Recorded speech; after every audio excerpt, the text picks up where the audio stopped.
manicômio judiciário, ele, antes de mais nada, não é uma criação brasileira, né? Ele é mais um modelo, vamos dizer assim, importado, que o Brasil traz para o seu território, no bojo de uma discussão sobre qual o lugar de uma figura que seria o louco criminoso, né? A louca criminosa. Esse modelo que já existia na Europa Ocidental, sobretudo, é trazido para o Brasil como uma resposta àquelas pessoas que têm um transtorno mental e que cometeram crime.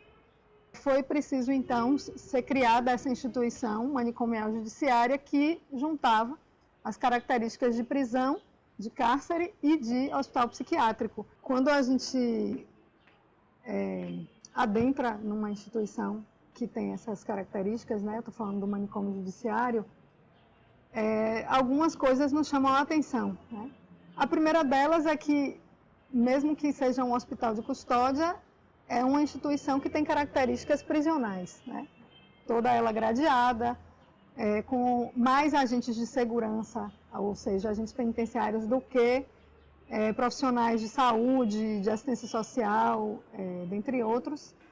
E a gente observa também que as pessoas passam aquele tempo todo ociosas, sobretudo no que se costuma chamar do banho de sol, né?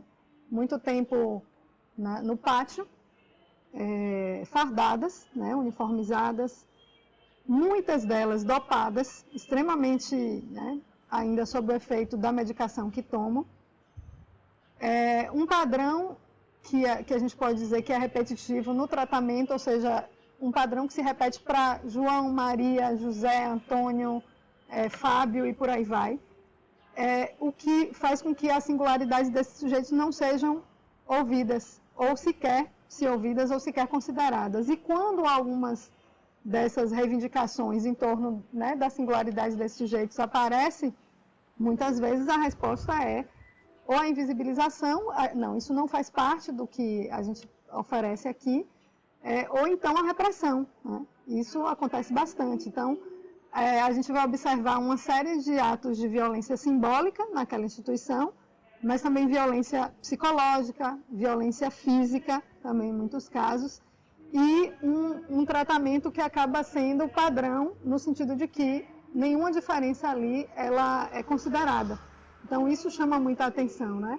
De não considerar esses sujeitos nas questões e nos seus desejos, né? No que os torna gente. Fato que a estratégia da periculosidade, que tanto serviu para a pessoa com transtorno mental, foi associada, sobretudo na Idade Moderna, né?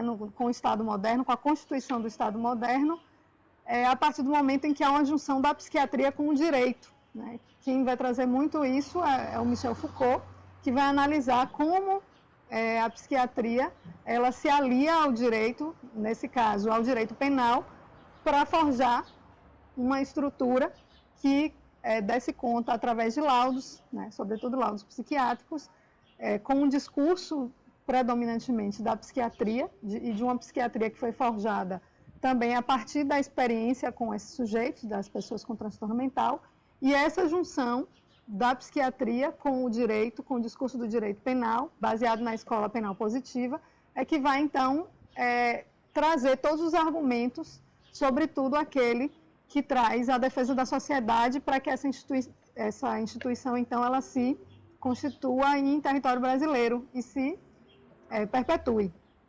Então, quem vai para o manicômio judiciário, a gente vai observar que são pessoas de menor poder contratual, de pessoas com pouca escolarização, a maioria das pessoas também constituídas de pessoas negras, né? E um retrato muito próximo da realidade prisional brasileira, mas também um retrato de uma falta, de uma ausência de cuidado e atenção em saúde mental a um público que, se tivesse acessado o cuidado em saúde mental, talvez não tivesse passado ao ato, né? Passado ao crime. E é isso que constitui um pouco a característica, né, das pessoas que estão hoje cumprindo medidas de segurança no Brasil. Uma das características, ou algumas das características dessa instituição, como eu já havia apontado, é desse caráter ambíguo de prisão e manicômio, né?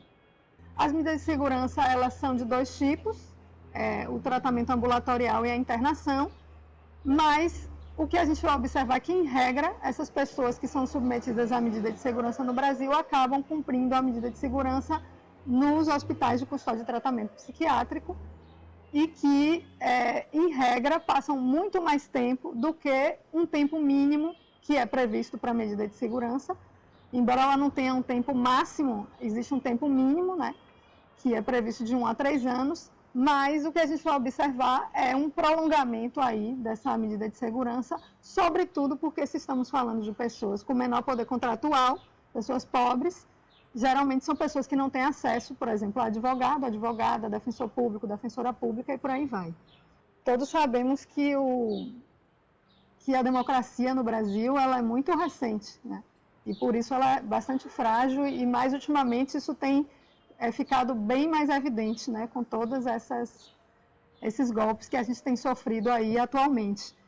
E a sociedade civil brasileira que demonstrou e vem demonstrando em vários períodos o quanto é a luta popular que faz com que as mudanças ocorram, né? E mudanças sociais, políticas e também no campo legislativo.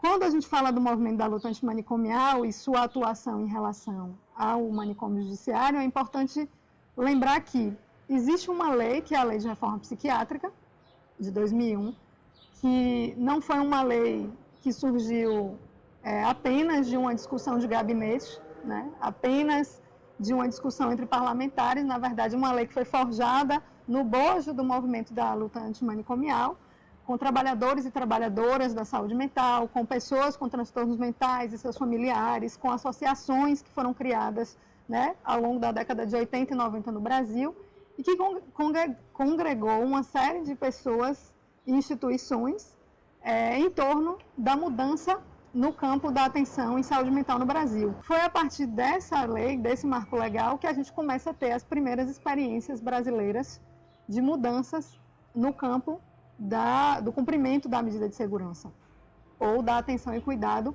à pessoa que tem um sofrimento mental e comete um crime. É bom lembrar que tanto o Conselho Nacional de Política Criminal e Penitenciária quanto o Conselho Nacional de Justiça têm trazido essas experiências para o debate e, mais do que isso, inspirado aí uma normativa que começou a se consolidar a partir de 2004 nesses dois conselhos, no sentido de que o manicômio judiciário deixe de existir e que a medida de segurança e as questões que dizem respeito, né, ao louco infrator, a pessoa que comete um delito e tem um transtorno mental, seja tratada com base na Lei de Reforma Psiquiátrica.